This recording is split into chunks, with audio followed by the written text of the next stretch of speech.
La Torah, les mitzvot, c'est l'antidépresseur.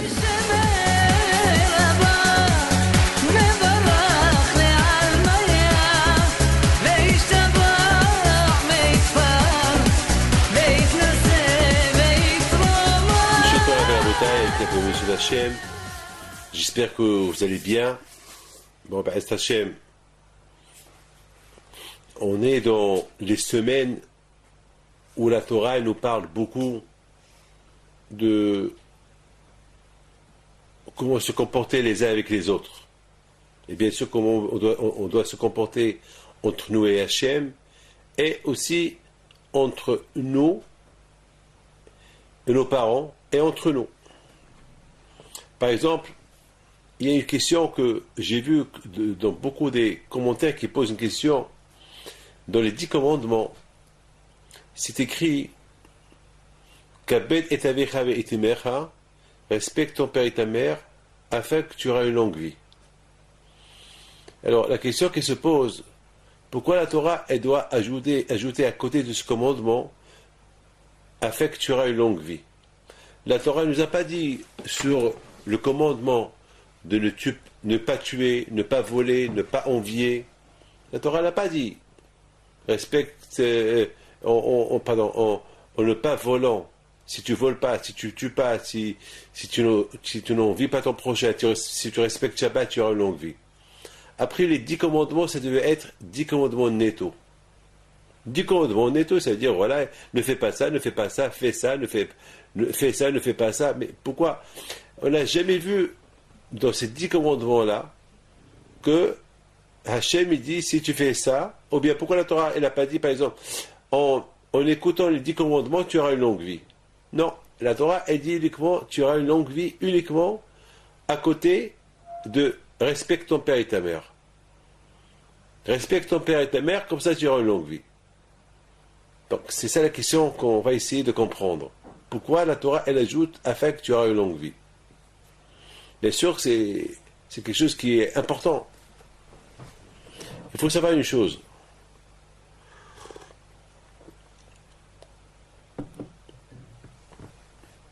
Que dans la Torah aussi, la Torah elle nous dit respecte ton père et ta mère, Ani Hachem, c'est moi Hachem. Ou bien respecte ton père et ta mère et respecte Shabbat.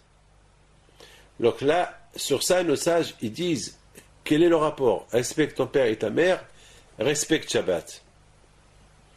Il y a autre chose qu'on va essayer de comprendre. La Torah, elle nous parle. La Torah, elle nous parle de la parasha Mishpatim. Elle nous parle, par exemple, de 3 fois dans l'année, on ira à Yerushalayim, au Beth Amikdash. Ça, c'était à l'époque, lorsqu'il y avait le Beth Amikdash, lorsqu'il y avait le temple. Alors, c'était une recommandation de la Torah d'aller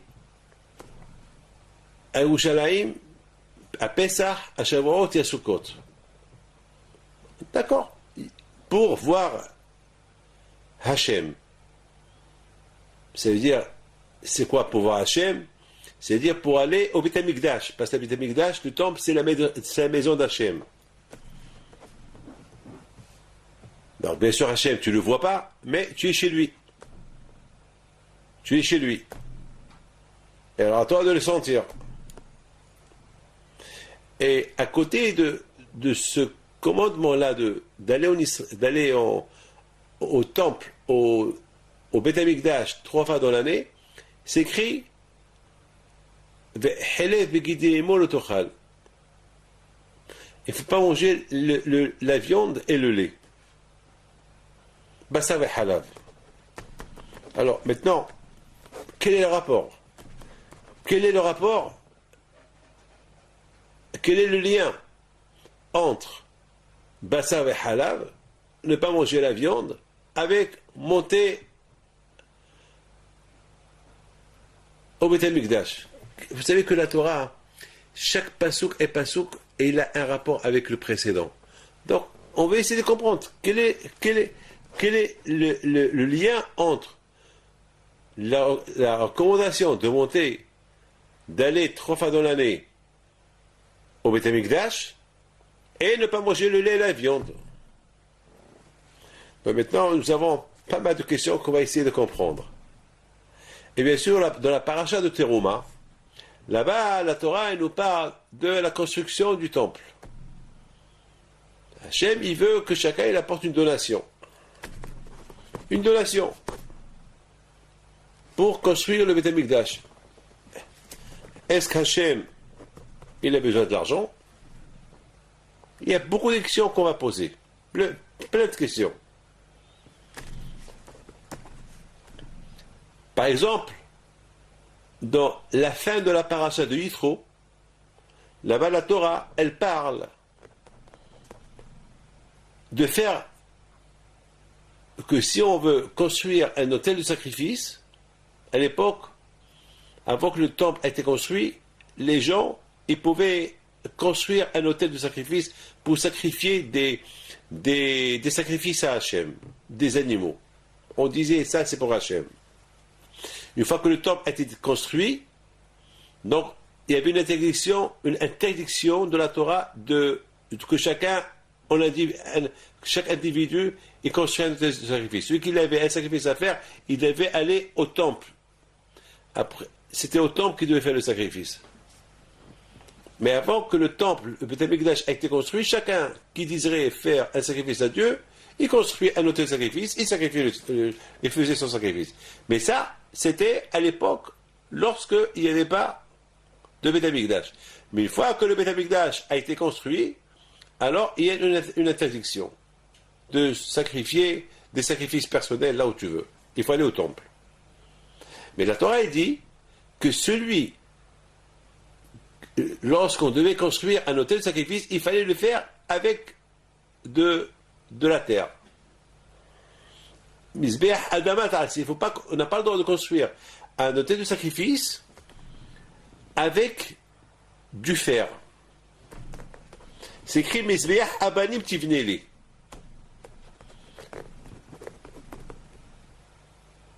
Maintenant la question se pose, ça c'est la fin de la paracha de Yitro. Alors, et tout de suite, on commence Ve'ela Mishpatim. Voici les commandements. Si tu achètes un esclave, tu n'as pas le droit de le garder plus de 6 ans. Après 6 ans, il faut le libérer. À l'époque, il y avait le commerce des esclaves. Alors, tu n'as pas le droit de prendre un esclave à vie. Si tu devais acheter un esclave, alors pas plus de 6 ans. Et même cela, il faut pas le traiter, il faut pas le maltraiter. Il faut se comporter avec lui comme un homme libre. Je parle à l'époque. À l'époque, il y avait il y avait les esclaves. Il y avait le business des esclaves. Aujourd'hui, c'est interdit. Mais à l'époque. Alors à l'époque, cette mitzvah-là, mais quand même, maintenant, je ne vais pas rentrer dans les détails, mais à Kolpanim, il faut savoir une chose que on a des questions à poser. Quel est le rapport entre la paracha, entre la fin de la paracha Yitro qu'elle parle de si tu veux construire un autel de sacrifice, il faut que ce soit il faut pas que ce soit avec du fer, il ne faut pas les manger avec le fer, il faut le construire avec des pierres et de la terre, pas plus. Et si tu le mélanges avec le fer, c'est interdit. Et la Torah, après, elle te parle si tu achètes des esclaves. Alors, c'est quoi le rapport? C'est quoi le lien? Donc, on a une question. Pourquoi la Torah, elle nous parle? Il faut respecter ton père et ta mère pour avoir une longue vie. La Torah, elle devait dire, respecte ton père et ta mère, point final. C'est tout. Pourquoi? Comme ça, tu auras une longue vie. On a aussi posé une question. Quel est le rapport avec, si tu vas en Israël, si tu vas à Beth Amikdash, 3 fois dans l'année, et la Torah après, elle parle de ne mange pas le lait et la viande. Quel rapport? Le lait et la viande est monté en Israël, au Beth Amikdash. Et on a posé la troisième question, quel est le rapport, le lien entre, si tu construis l'autel de sacrifice, il faut que ce soit par la terre, et après la Torah elle nous parle, et si tu achètes des esclaves, quel est le lien? Voilà, ça c'est des questions que on va essayer de comprendre. Et bien sûr, mes amis, la question qu'on a posée encore, que Hachem il veut qu'on apporte des donations pour construire le Beth Amikdash. Pour Hachem, il n'a pas d'argent.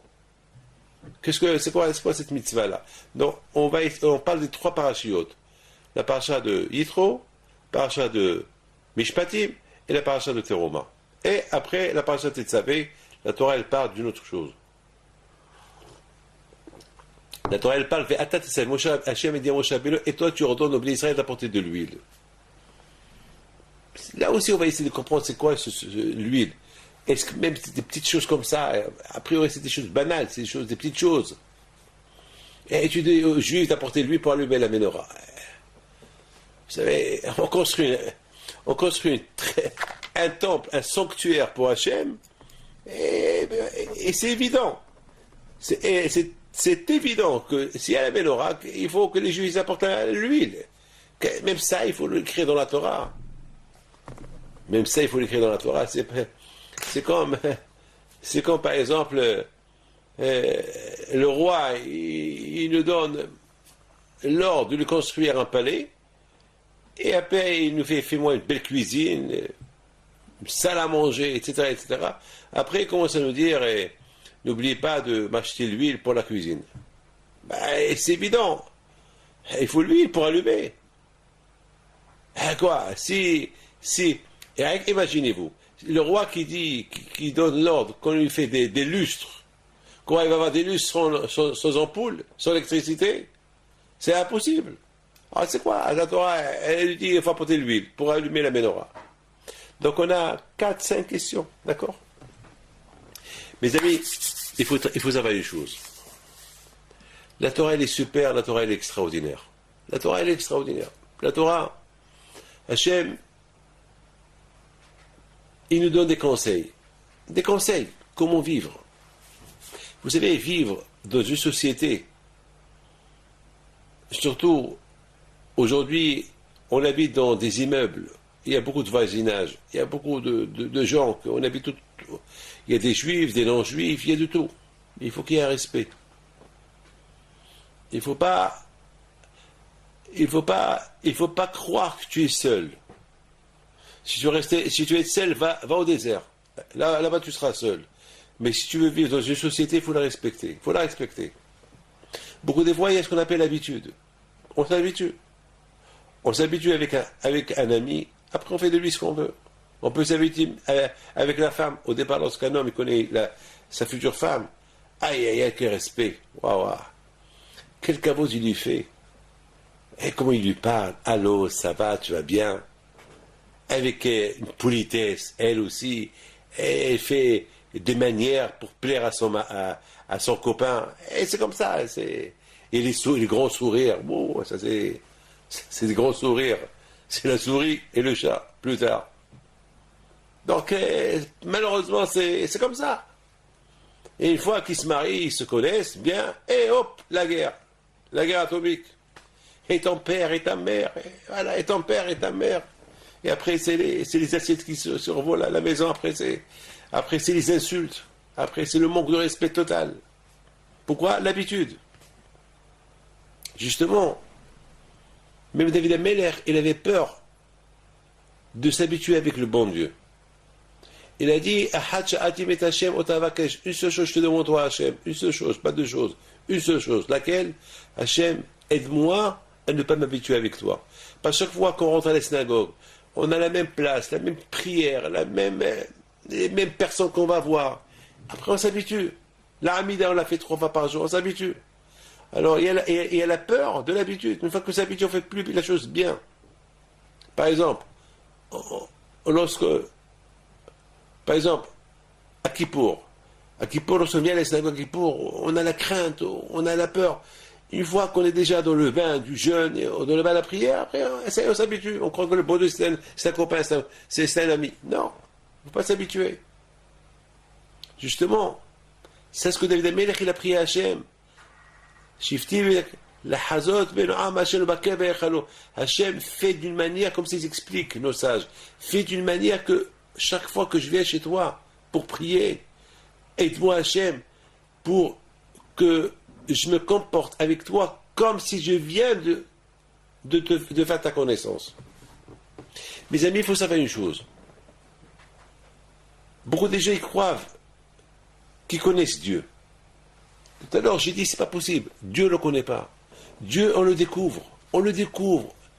On le découvre chaque jour quand je vais au Khou. Et de plus qu'on découvre Hachem, on commence à connaître un peu d'Hachem.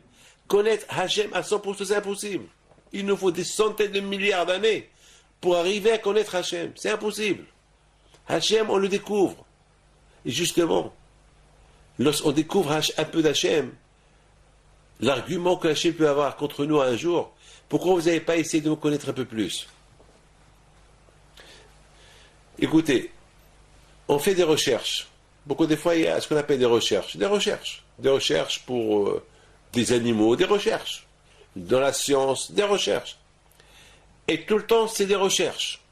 Jusqu'à maintenant, jamais les scientifiques, ils ont dit, on est arrivé à la fin d'une recherche.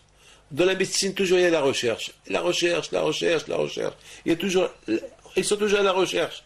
Ils découvrent quelque chose. Regardez, le Mediator, ce fameux médicament. Au départ, ils ont dit qu'il était super. Aujourd'hui, ils ont découvert qu'il a fait des centaines de morts. Bon, ils l'ont arrêté. Mais au départ, ils ont cru que c'était un bon médicament. Mais bon, c'est grâce à la recherche qu'ils ont fait qu'ils ont découvert que ce n'est pas un bon médicament. Mais c'est comme ça toujours. C'est des recherches. Alors la Bretagne, mes amis, il faut savoir une chose. Dans la Torah aussi, c'est des recherches dans la Torah. Vous savez, depuis que la Torah a été donnée jusqu'à maintenant, on découvre la Torah. Aucun ne l'a encore découvert tout entière. On la découvre. Alors, de la même façon qu'on découvre la Torah, on ne peut pas dire qu'on connaît Hachem. Hachem, on le découvre. Même Moshe Rabbeinu, lorsqu'il avait 120 ans, il a dit dans sa prière, Hachem, appelle maintenant que je commence à te découvrir. Appelle maintenant que toi, Hachem, tu commences à me montrer qui es-tu. Ça veut dire, c'est quoi, 120 ans, il est monté au ciel, il parle avec Hachem, il est resté avec lui 3 fois 40 jours. 3 fois 40 jours, il ne connaît pas Hachem. Il ne connaît pas Hachem. 120 jours, mon cher Ben est resté dans le ciel. Un homme, un être humain. Et il dit, je connais. Et lui-même, après 120 ans, il dit, à peine, merci Hachem. Merci de m'avoir montré un peu de toi. Merci Hachem de m'avoir montré un peu de toi. Un peu de toi.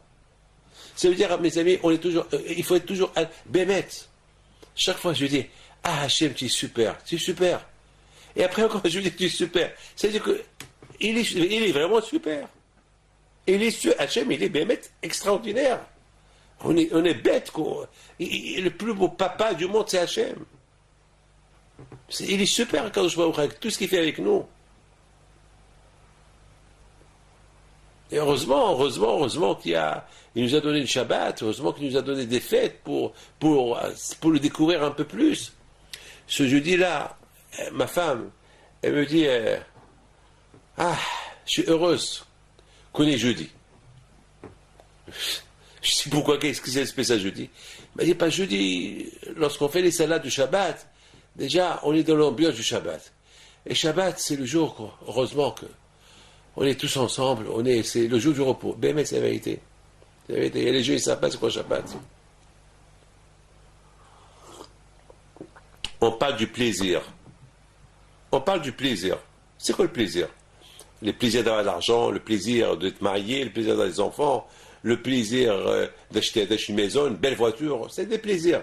Mais il n'y a pas de fin à ces plaisirs-là. Chaque fois, on découvre des plaisirs. Le plaisir des vacances, le plaisir d'un bon steak, d'un bon repas, le plaisir des sorties, les plaisirs.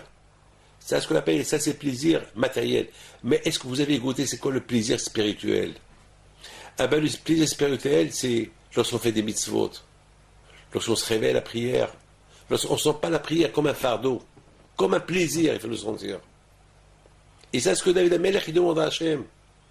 Aide-moi Hachem à ce que lorsque je prie, je trouve le plaisir dans la prière et non pas comme une habitude, comme un fardeau.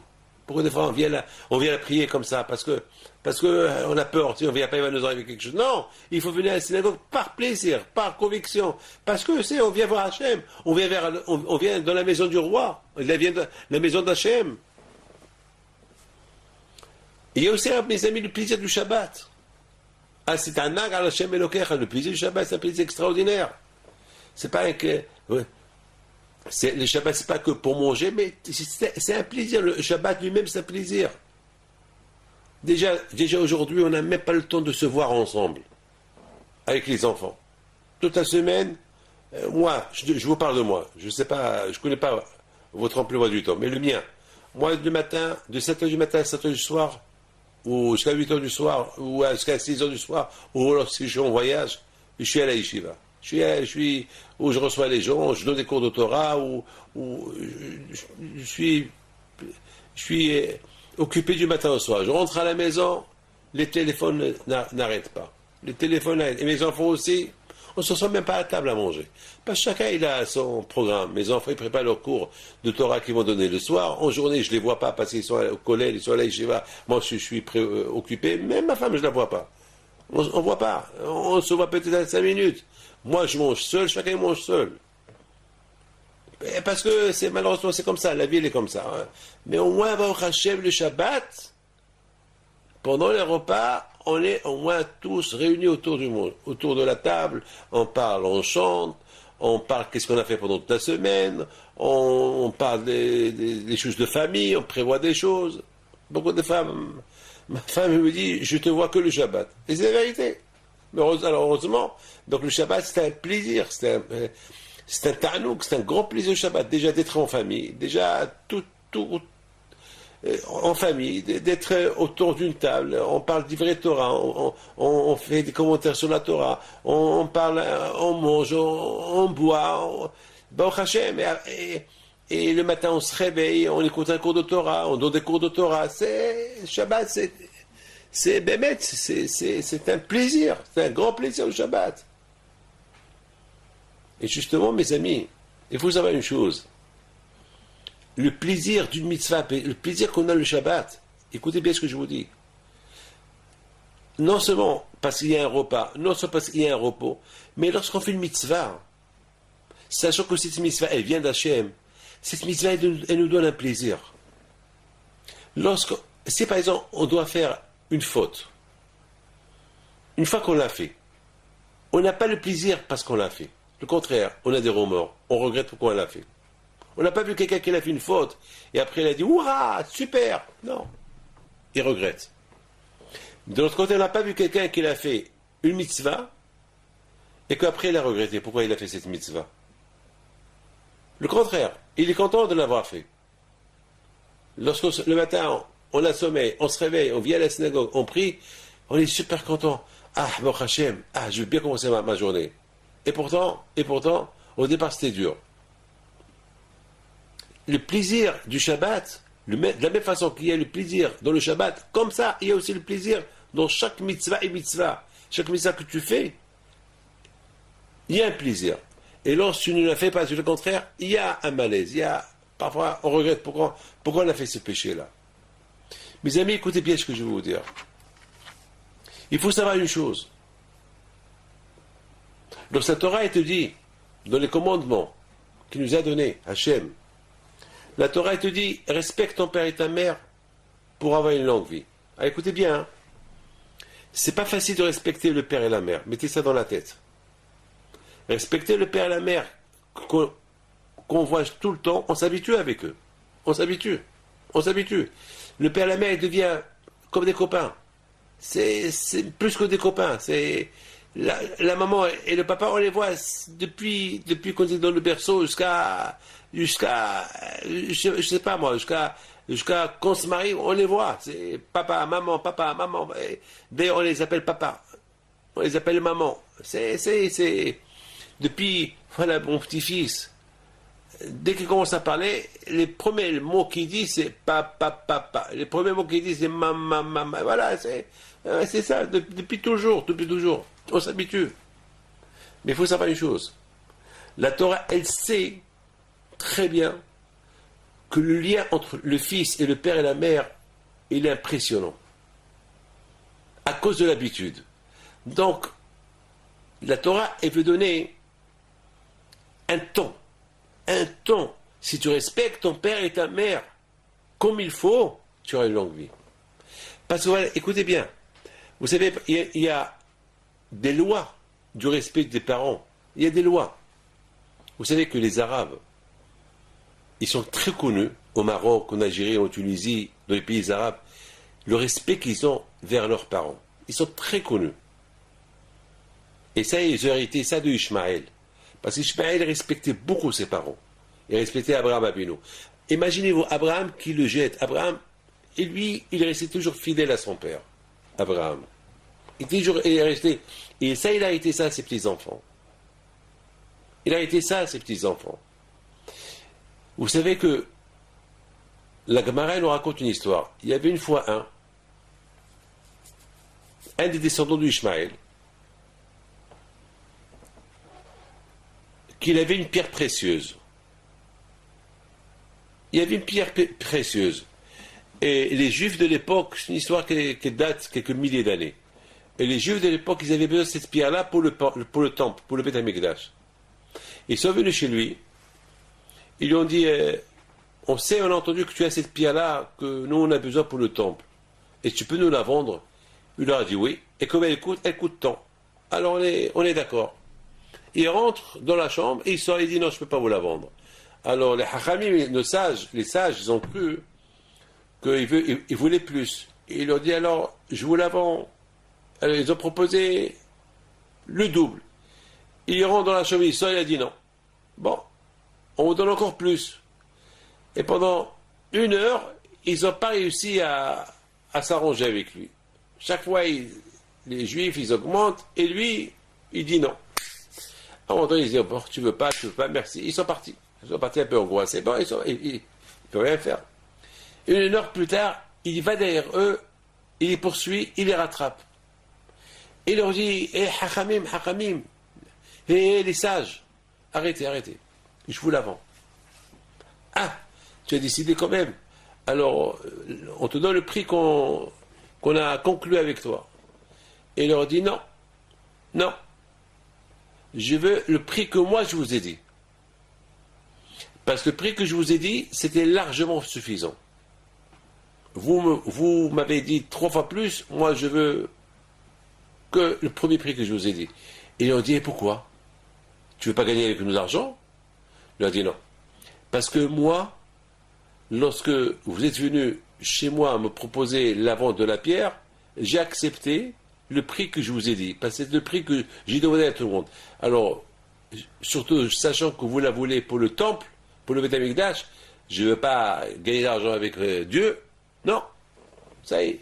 Alors il a dit, mais pourquoi tu as refusé de la vendre depuis le départ? Il a dit, parce que mon père était en train de dormir. Et la pierre précieuse, elle était dans sa chambre, sous son coussin, et je n'ai pas voulu le réveiller. Vous vous rendez compte? Il a de l'argent à gagner, ce monsieur-là. Il ne veut pas réveiller son père pour ne pas déranger la sieste de son père. Et Hachamim, ils ont pris de ça, ils ont dit que c'est extraordinaire. Combien on doit apprendre de là? Le respect des parents. Et nous, on s'en fout. Il dort pas une nuit à la télé, on crie et il se réveille. Non, ça s'appelle voler le sommeil de l'autre. Lorsque quelqu'un dort, il doit dormir. C'est péché de lui voler son sommeil. C'est péché de parler à haute voix au téléphone ou de crier pour réveiller l'autre. Parce que ça s'appelle Gzelat Shena. Tu lui voles le sommeil. Parce que c'est le pauvre, c'est peu qu'il est fatigué.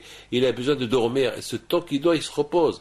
Donc si tu le réveilles, tu lui as volé son sommeil, tu lui as volé son repos. C'est grave ce que je suis en train de vous dire. Mais c'est ça. Nos sages, ils disent que le bon Dieu, il a donné une récompense à ce monsieur-là qui est de la descendance de Ishmaël. Quelle récompense tu lui as donné, Hachem?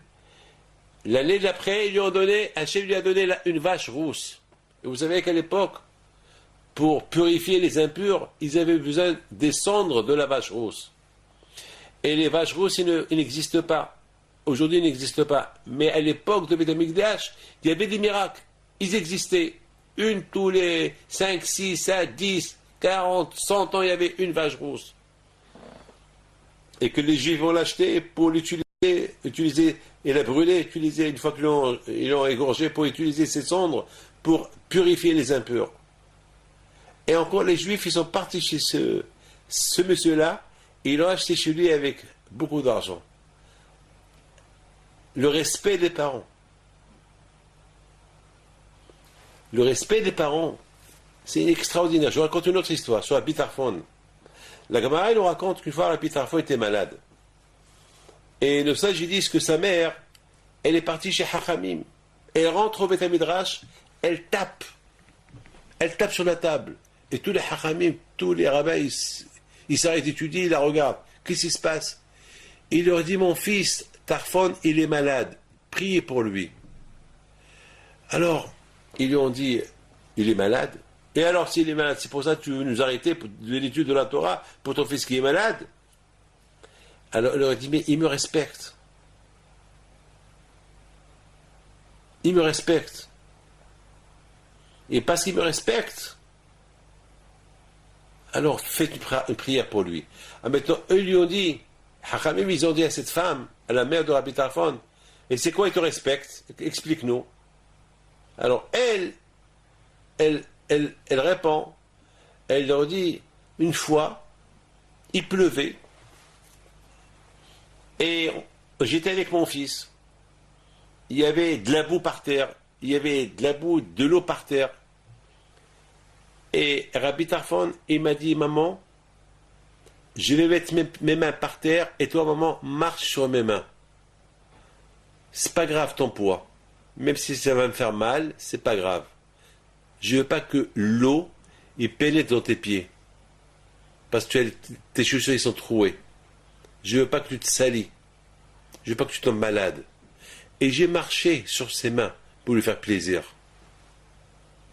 Nos sages, ils ont dit à la maman, puisqu'il a fait ça, il mérite qu'on prie pour lui. Ah, maintenant, je vous pose une question. Pourquoi Hachamim, depuis le départ, ils ont dit à cette femme-là, raconte-nous une histoire, prouve-nous comment il te respectait. Attends, elle vient, elle vous demande une bracha, faites-lui la bracha. Pourquoi lui demander, et elle vous dit, il me respecte, ça y est. Pourquoi lui demander, c'est quel genre de respect? Ça veut dire qu'il y a quelque chose caché dans les paroles de Hachamim. Parce que, vous savez, quelqu'un qui est chez moi, il me demande une bracha, je lui dis pourquoi tu veux la bracha? Raconte-moi une histoire, raconte-moi, est-ce que tu mérites une bracha ou pas? Non. Écoutez bien. Ici, on parle de Hachamim qui sont en train d'étudier la Torah. Et il y a une femme qui vient, elle les perturbe. Elle tape à la table, elle tape sur la table, et elle leur dit, arrêtez d'étudier, priez pour mon fils. Maintenant, l'étude de la Torah, c'est important aussi. Et ils auraient pu lui dire, on va prier pour lui après qu'on aurait étudié.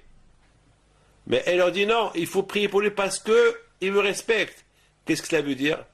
Étant donné que la Torah, elle dit que celui qui respecte son père et sa mère, il a une longue vie, alors par rapport à c'est une phrase qui a été ajoutée dans le commandement. Parce que la Torah aurait pu dire, respecte ton père et ta mère, point final. Mais la Torah, elle ajoute, respecte ton père et ta mère pour qu'il aura une longue vie. Alors, puisque, et on sait très bien que cette phrase-là, ce plus-là que la Torah, elle dit, à côté de respecter ton père et ta mère, elle a une grande, c'est quelque chose de grande valeur. Alors maintenant, Hachamim, il veut savoir, d'accord. Alors maintenant, puisque ton argument, c'est que tu veux la longue vie pour ton fils, puis la Torah l'a ajouté, mais ça dépend quel effet, qu'est-ce qu'il a fait, quelle sorte de respect il a fait, pour qu'il mérite une longue vie. Parce que pour mériter une longue vie, il faut qu'il y ait vraiment un respect impressionnant. C'est pas, respecte ton père et ta mère. Nous tous on respecte notre mère et notre mère à notre manière, malheureusement. Pas la manière de la Torah. Il faut respecter ton père et ta mère de la manière de la Torah pour avoir une longue vie. C'est quoi? Comme l'histoire de Rabbi Tarfon. Alors, elle te le raconte. Et dit, Hachamim, voilà ce qui s'est arrivé. L'autre Hachamim, ils ont entendu ça. ils ont dit, ah, il mérite la longue vie. Il mérite qu'on arrête d'étudier la Torah, maintenant on prie pour lui. Parce que c'est impressionnant. Parce qu'on voit pas ça aujourd'hui, on voit pas ça, on voit pas quelqu'un, un fils qui marche avec sa mère, ils vont traverser un champ, il y a de la boue, il va dire à sa mère, maman, papa, marche sur mes mains. Ça n'existe pas, ça. Ça n'existe pas. Qui va faire ça? Qui va faire ça? Personne ne va accepter. Aucun fils ne va le faire. Maintenant, on comprend très bien pourquoi Hachamim, pour qu'ils arrêtent d'étudier la Torah, pour faire la bracha à Tarfon, il fallait une raison extraordinaire. C'est ce que la Torah dit. Parce que même entre nous, on voit, vous savez, il y a une halakha qui dit, si on est à la maison, et qu'on entend papa, qu'il appelle maman, et le papa il appelle sa mère, maman, Mazal, et nous, les enfants, on entend papa qui l'appelle maman, il faut qu'on se lève, par respect au père. Est-ce qu'on le fait? Lorsque papa, il parle, on n'a pas le droit de l'interrompre. Lorsque nous, on parle, les enfants, et papa, il commence à parler, il faut tout de suite qu'on arrête de parler et laisser papa parler. Même que c'est nous qu'on a commencé à parler avant.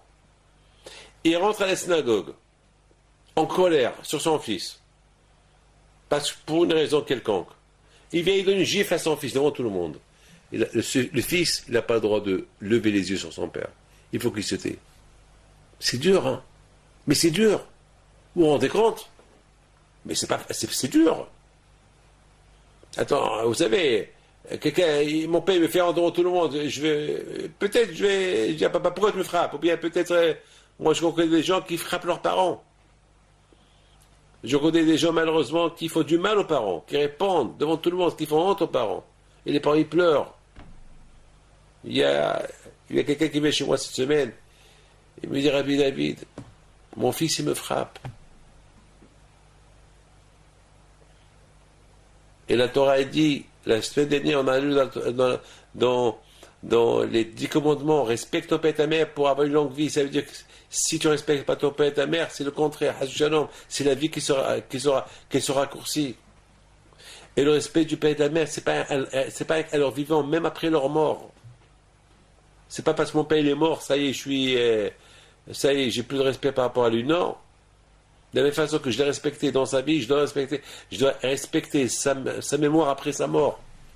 En faisant les études de Torah à sa mémoire, et en sachant que si je fais quelque chose, il me voit. Parce que les parents, après leur mort, ils voient tout ce qui se passe. Lorsqu'il était vivant, ils ne voyaient pas mon père ce que je faisais, en cachette. Mais maintenant qu'il est mort, et qu'il est dans le ciel, qu'il est à Gan Eden, il voit ce que je fais. Donc le pauvre, si je fais des choses mal, il a de la honte, il a de la peine. Les gens, les malachim, les tzadikim, ils disent, hey, regarde ton fils, qu'est-ce qu'il fait? Alors il faut respecter leur mémoire, même après leur mort. Et celui-là, le pauvre, ce monsieur-là, il est venu chez moi et pleurait. Il pleurait. Moi, je lui dis la phrase suivante. Je dis, mon fils, tu t'es pas fait respecter depuis le départ. Parce que tu n'as pas respecté Dieu. Tu travailles Shabbat.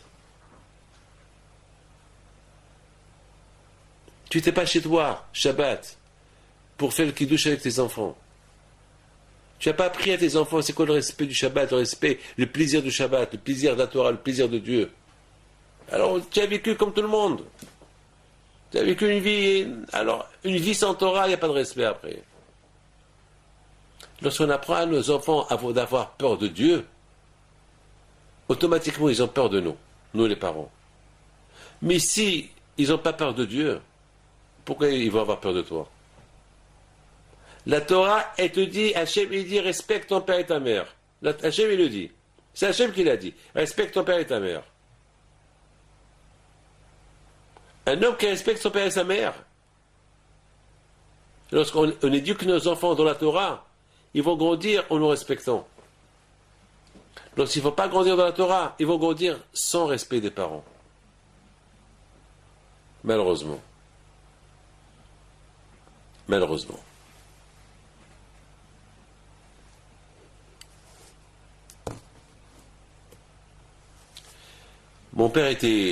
Lorsque mon père était jeune homme, son père, Rabbi Haim Pinto, il lui a dit, mon fils, Nous, on va aller s'installer à Casablanca, mais toi, tu restes à Essaouira.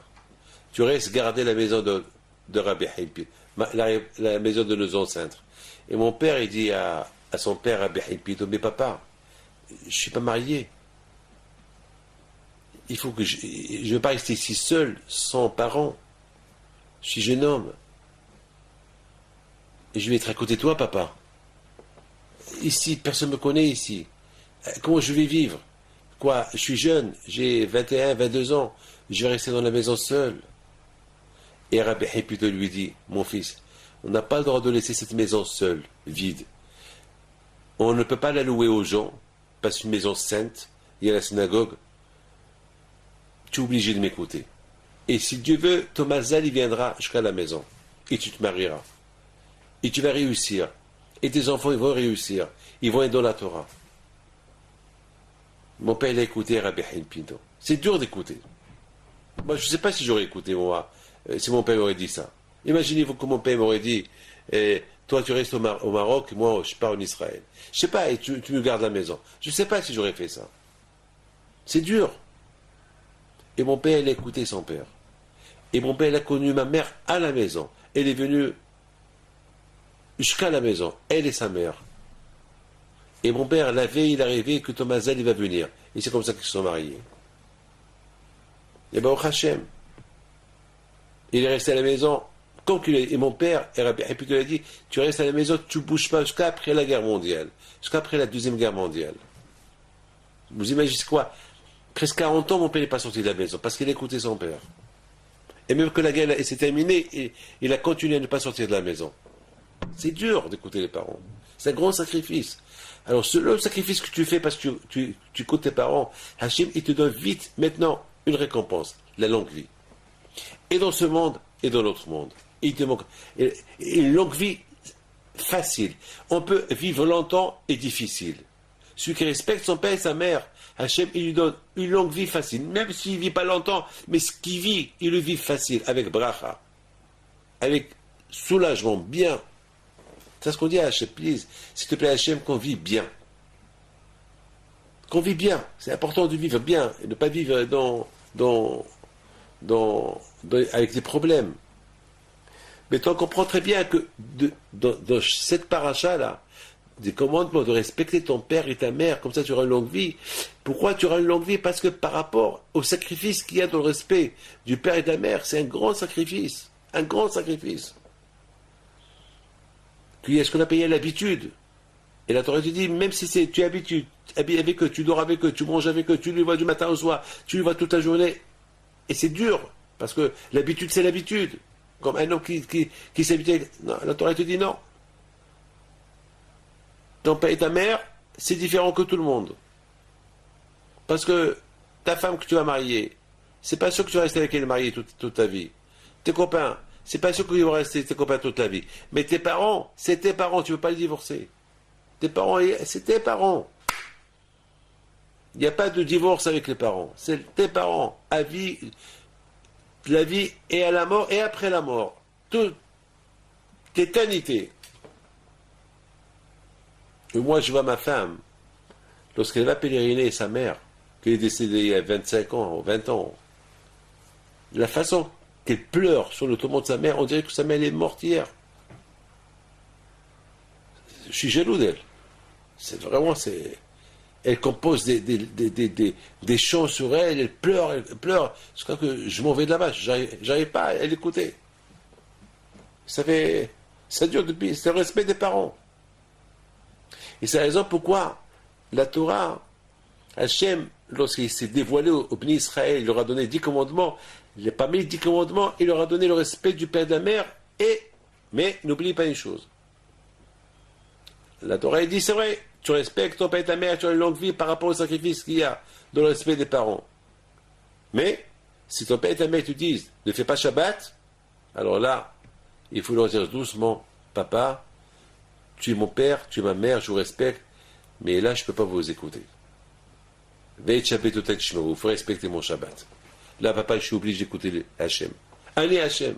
Hachem, il dit, respecte ton père et ta mère, mais avant tout, n'oublie pas, allez, c'est moi, Hachem. Moi, je passe avant. C'est vrai que ton père et ta mère passent avant moi, mais s'ils te disent Shabbat, et tu dis, je mange le cochon, ou ils te disent, va avec une femme mariée, non, là, tu n'as pas le droit de les écouter. Il y a quelqu'un qui est venu chez moi, et me dit, Rabbi David, j'ai un problème avec toi, avec moi. Je dis, pourquoi? Il me dit, depuis que mon fils il vous fréquente, il ne respecte plus. Il ne respecte plus, alors que la Torah dit, respecte ton père et ta mère, et lui, il ne respecte plus. Il ne s'assoit plus avec nous à table le Shabbat, pendant les fêtes, et vraiment, monsieur le rabbin, c'est pas normal. Je dis, c'est pas possible, ton fils, je sais que chaque fois qu'il monte au Sefer Torah, une fois que tu étais malade, il m'a demandé que je te fais une bracha. Il m'a dit, eh ben voilà, alors, si vous pouvez lui parler, qu'il nous respecte davantage. Et je lui dis, je suis désolé, mais je vais l'appeler. Restez là, je vais l'appeler. Je vais l'appeler parce que je sais il a son magasin et qu'il n'est pas loin, je vais l'appeler, il va venir, on va voir. Oui, ça m'arrange beaucoup. Je l'ai appelé, et il est venu. C'est pas la première fois que ça m'est arrivé, ça m'est arrivé plusieurs fois. Il est venu, et il voit son père, ah papa, ben oui, qu'est-ce que tu fais là papa? Ben voilà, je lui dis. Alors je pose la question à son fils, je lui dis, dis-moi Élie, qu'est-ce qui se passe avec pourquoi tu te comportes mal avec ton père? Mais c'est shalom, mon père je le respecte, je l'aime. Mais je lui dis, non, mais il dit que tu gâches le Shabbat, etc., et tu respectes pas le Shabbat. Et il voit son père, il me dit, Rav,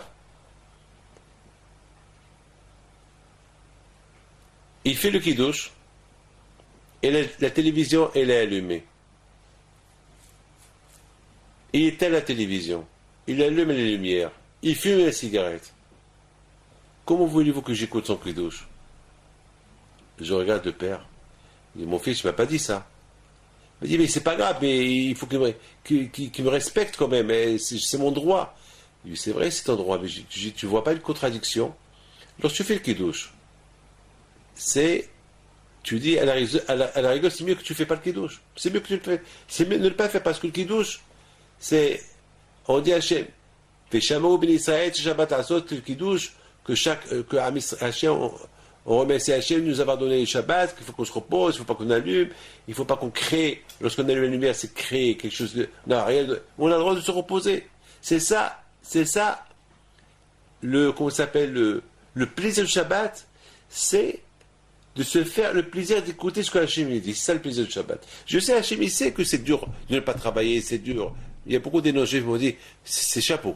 Ne pas travailler, ne pas fumer, ne pas prendre la voiture, ne perdre de l'argent le Shabbat avec tous les magasins qui sont ouverts, c'est vraiment chapeau. Hein. Et d'aller à la synagogue le Shabbat et manger, etc. C'est vraiment super. Mais je dis, c'est ça. Ça, c'est la volonté d'Hachem. Si Hachem il nous a donné ce commandement, c'est donner du commandement, c'est parce que. Et justement, le respect du Shabbat, il est dans les commandements, parmi les 10 commandements, le respect du Shabbat. Parmi les 10 commandements, il y a le respect du Shabbat et le respect de Père et la mère. Ça veut dire que la Torah veut t'enseigner un enseignement extraordinaire. Oui, respecte ton père et ta mère, comme ça tu auras une longue vie, mais n'oublie pas que lorsque ton père et ta mère ils te disent de ne pas respecter Shabbat, tu n'as pas le droit de les écouter. Mais, c'est pas la peine de les affronter. C'est pas la peine de leur faire la bagarre. Il faut aller doucement avec eux. Jusqu'à qu'ils comprennent. Bien sûr, c'est moi, David Pinto, je ne peux pas dire à quelqu'un respecte ton père et ta mère si tu dis mange de cochon. Respecte ton père et ta mère si tu dis allume-moi une cigarette. Je peux pas. Je peux pas. C'est une chose que je peux pas faire. C'est impossible. Mes amis, avec ce commandement-là, il y a le commandement d'aimer le prochain. Parce que le prochain aussi, c'est des amis à nous. C'est nos amis. C'est nos amis. On s'habitue avec eux. Ah ben, là aussi, de la même façon que tu t'habitues avec tes parents, et la Torah te dit, fais attention du respect des parents, de la même façon comme ça, il faut le respect des amis. C'est pas parce que c'est mon ami, je peux faire ce que je veux. Je peux dire, bon, c'est pas grave, c'est avec un copain, je vais lui prendre ça sans permission, après je vais lui dire, c'est bon qu'il a pris, il va rien dire. Non, il faut demander la permission. Le respect des amis, c'est très important. Mais là aussi, le respect des amis, tant que l'ami, il ne te détourne pas de Dieu. Si ton ami te détourne de Hachem, c'est plus ton ami. C'est plus ton ami, c'est ton ennemi.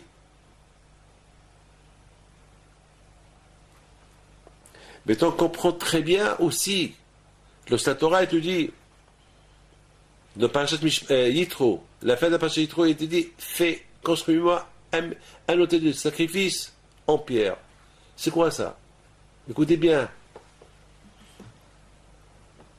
C'est dur d'être humble. C'est dur de se comporter comme un rien. Vous savez, la terre, elle est partout. Là où on va, on piétine la terre. La terre, elle est partout, on piétine la terre. Mais avec la terre aussi, on peut construire des immeubles. Mais on peut aussi détruire l'immeuble et elle va redevenir encore la terre. Lorsqu'un homme, à Torah, il te dit, si tu veux, la moralité qu'on apprend de l'autel de sacrifice, c'est toi, l'homme. Adama, c'est Adam, Adama. Adam, c'est l'homme. Mais Adam, c'est aussi le verbe Adama, la terre. Hé, homme, n'oublie pas que tu viens de la terre, tu as été créé de la terre et tu retourneras à la terre. Aussi grand que tu es, tu iras à la terre. Alors, c'est pas la peine d'être orgueilleux.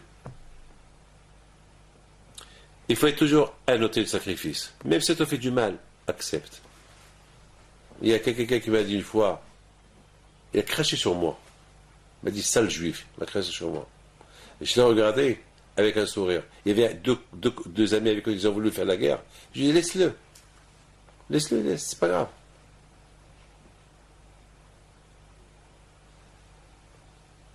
Quelques jours plus tard, je repassais le même chemin. Et je le revois, ce monsieur là-bas. Mais là, j'étais seul. Il vient vers moi. Je voulais l'éviter. Il me dit pardon. Je suis passé par l'exprès. Et pour essayer... Je vous ai cherché. Et pour que je vous donne pardon. Le fait que vous n'avez pas répondu, j'ai compris que c'est pas bien ce que j'ai fait. Voilà. J'ai acheté quelqu'un. S'il était anti-juif, ben il est devenu pro-juif. Pourquoi? Parce que je n'ai pas répondu. J'aurais répondu. Et les autres, il aurait frappé. On aurait gagné quoi? Un ennemi. Ouais, ben on a gagné un ami. C'est des choses sages. Moi, jamais je réponds. Même si elle se moque de moi, je ne réponds pas. Je respecte. C'est vrai, parfois on s'énerve, mais il faut respecter. Parfois, il faut... Beaucoup de fois, je me dis... Et le mal que nous on fait au bon Dieu. Est-ce que le bon Dieu nous punit? Ne punit pas, alors c'est pareil, le respect du prochain. Même si tu fais du mal, respecte-le. Justement parce que tu ne rends pas la monnaie, c'est là qu'il va comprendre son erreur. La Torah dit dans Parashat Mishpatim que si tu vois la voiture de ton ami, qu'elle est ouverte, il y a des voleurs qui passent, c'est péché de dire ben, je laisse la porte ouverte. Il faut la fermer. Tu vois ton ennemi qui marche avec un chargement, il a une valise lourde, et tu le vois qui transpire, elle est lourde. Oublie qui est ton ennemi. Aide-le. Aide-le. Et la Gemara dit, il se peut que c'est une chance que tu as maintenant de faire la paix avec lui. Parce que le fait que tu vas l'aider, il va te parler, tu vas lui parler, après vous allez vous embrasser, après vous allez oublier. Oublier, ça veut dire, en l'aidant, beaucoup de fois c'est arrivé, beaucoup de fois un ennemi, c'est un dans le problème qu'il a, en le soulageant, on a fait la paix. Même entre États. Une fois il y avait un tremblement de terre quelque part, et les voisins c'était un ennemi, ben ils sont partis pour les aider, ils ont fait la paix. Le problème de terre, il a provoqué qu'ils ont fait entre la paix, une paix durable. La Torah, elle veut qu'on se comporte comme des autels de sacrifice. Avec tout. Qu'est-ce qu'il y a donc? Qu'est-ce qu'on fait dans un autel de sacrifice? Des sacrifices. Eh bien, nous aussi, on doit se comporter Adama. Puisqu'on est venu de la terre, alors il faut qu'on acclame la terre. Que tout le mal qu'on peut nous faire, on les accepte comme un sacrifice. Si on fait ça, on est des vrais serviteurs de Dieu. C'est ça le lien avec la paracha. Si tu achètes des esclaves, après 6 ans, tu les vends. La vie de la personne, c'est 60 ans. Et après 60 ans, c'est les 10 ans à venir jusqu'à 70 ans. Ce que tu vis au-delà de 70 ans, c'est un cadeau du ciel. Pas plus. C'est un cadeau du ciel. Donc la Torah te dit, pendant ces 60 ans, jusqu'à 70 ans, que tu vis ta vie, vis-la en servant Hachem. Mais pour servir Hachem, il faut que tu te comportes comme un sacrifice, comme un autel de sacrifice. Qu'on sacrifie tout sur toi et toi tu ne réponds pas.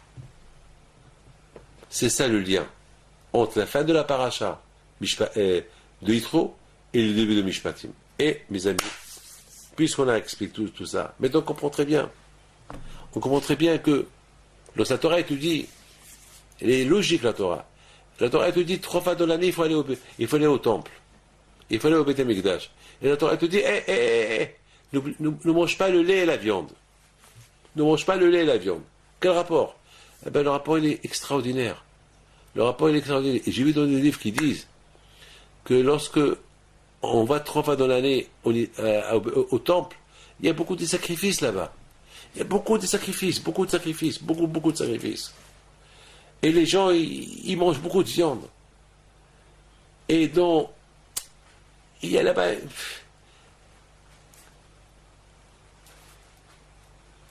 Les gens, pendant ces jours qui sont là-bas, ils sont dans la simha, dans la joie.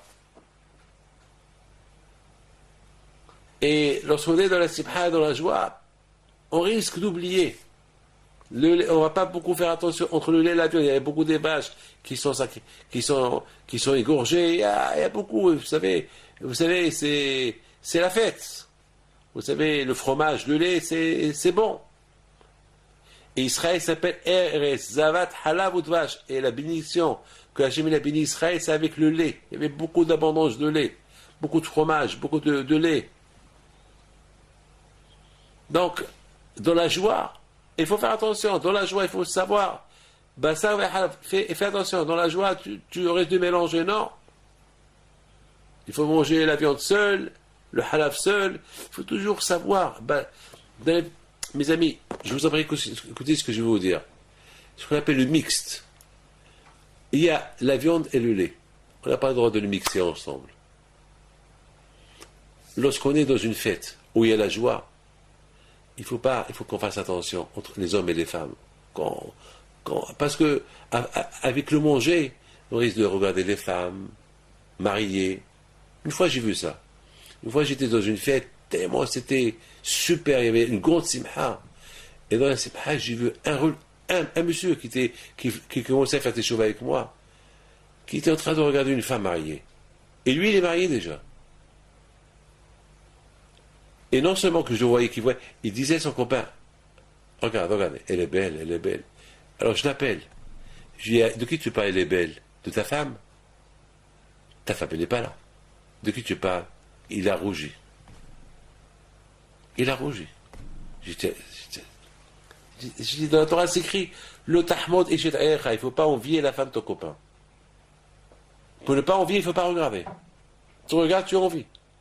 On n'est que des êtres humains. On n'est pas des anges. Hein. Avec ma barbe blanche, moi aussi, si je commence à regarder des femmes, je risque de tomber, que tu préserves. Mais je n'ai pas le droit. Même lorsque je reçois les gens et les femmes, mais je regarde sans regarder. Et ma tête, elle est dans son problème à elle. Mais que Dieu préserve, si je la regarde et je vois sa beauté, si elle est belle ou moche, que Dieu préserve, je suis une avéra. Il faut que j'arrête de recevoir les femmes. J'arrêterai de recevoir les femmes. C'est péché. On n'a pas le droit. Le temple a été détruit parce que les gens, ils regardaient le cou des femmes, ils regardaient leurs pieds quand ils marchaient. Et les femmes aussi, pour attirer les hommes, ils mettaient des billes en caoutchouc dans leurs pieds, et lorsqu'il y avait un beau gosse qui passait, ils faisaient éclater la bille pour qu'il y avait un bruit et l'homme il regardait les jambes. C'est péché. C'est à cause que le temple a été détruit, le premier temple. Donc c'est ça. C'est la raison pourquoi la Torah elle nous rappelle, lorsqu'on va à des fêtes. Régel. Régel, c'est on allait fêter à Jérusalem les 3 fois dans l'année. Aujourd'hui, il n'y a plus de Beth Amikdash. Mais toujours, il y a des fêtes. Et même lorsqu'il y avait la fête de Beth Amikdash, faites attention de Bassar et Hala, faites attention avec la viande et le lait. La viande, Bassar, c'est l'homme, et le lait, c'est la femme.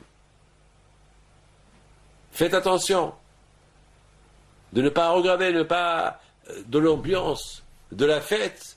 Tu risques Hachem Ishmok, Dieu préserve, de faire ta fête personnelle, d'avoir des plaisirs, de regarder des femmes belles, etc.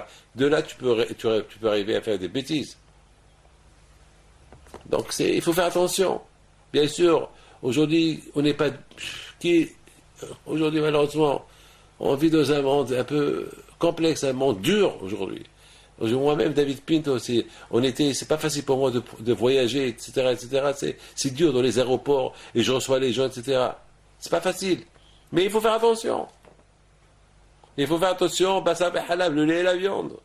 Et surtout lorsqu'il y a une fête, il faut faire attention. Parce que lorsqu'il y a des fêtes, les femmes, ils sont maquillées, ils sont habillées, il y a des parfums, il faut faire attention. Dans les ambiances de fête. Ça s'appelle Bassar et Halab. Parce que Dieu préserve. On risque de faire l'otinaf, la débauche, combien de fautes, combien de péchés on peut faire lorsqu'il y a des fêtes. Avec des femmes mariées qui sont là-bas. Combien de bêtises, des fautes on peut faire. Et surtout les femmes qui viennent avec mal habillées, c'est dur. Mais même dans le mariage, même à la synagogue, une fois j'ai crié à une femme, je dis pourquoi tu es à la synagogue, pourquoi tu t'habilles comme ça? Pourquoi? Elle me dit il fait chaud. Et là, s'il fait chaud, nous aussi on a chaud. Nous aussi on a chaud, mais c'est pas. Les synagogues, c'est la maison de Dieu. Il faut qu'il y ait le respect, au moins à la synagogue. Maintenant, la salle, c'est pas mon problème, la salle, de toute façon, je n'irai pas à la salle.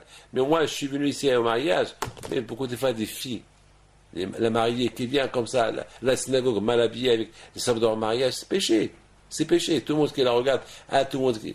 Une fois, j'ai dit à un rabbin, comment tu les maries? Il m'a dit, que voulez que je fasse? Je dis, non, il m'a dit, je regarde pas. Il m'a dit, quand même, c'est péché de dire la bracha. Bémet, voilà, pour ceux qui m'écoutent, c'est péché. Il faut, la robe de mariage, il faut qu'elle soit tsniout. C'est le jour de ta fête à toi et ton mari. C'est pas la fête, toi et les hommes, et tout le monde, non, c'est ta fête à toi et ton mari, c'est tout. Tu es Atmikou Deshetli, tu es la femme éternelle pour ton mari. Mais la façon comment tu es habillé, comment tu es, c'est tout le monde qui te regarde, tout le monde qui t'envie. Mes amis, après tout cela, maintenant on comprend très bien. C'est ça la maison de Dieu. Le sachet lui dit construisez-moi une maison.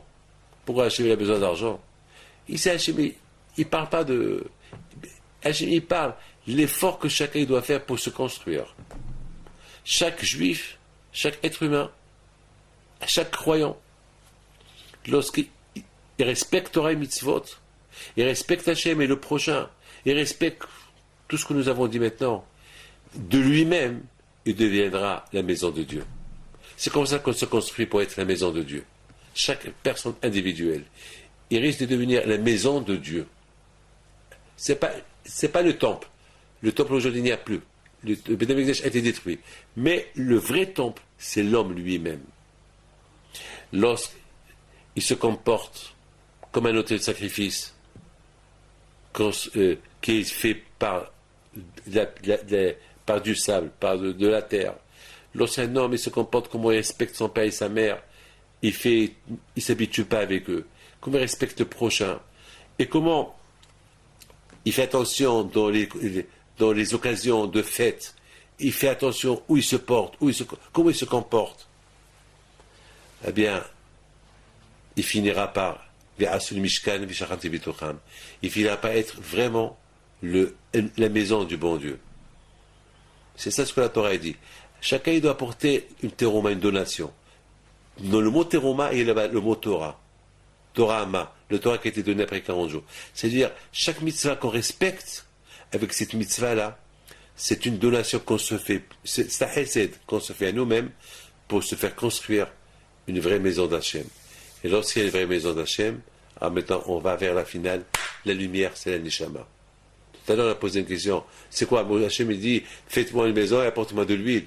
L'huile, Shemen Salel Neshama. La Neshama, elle fait partie d'Hachem.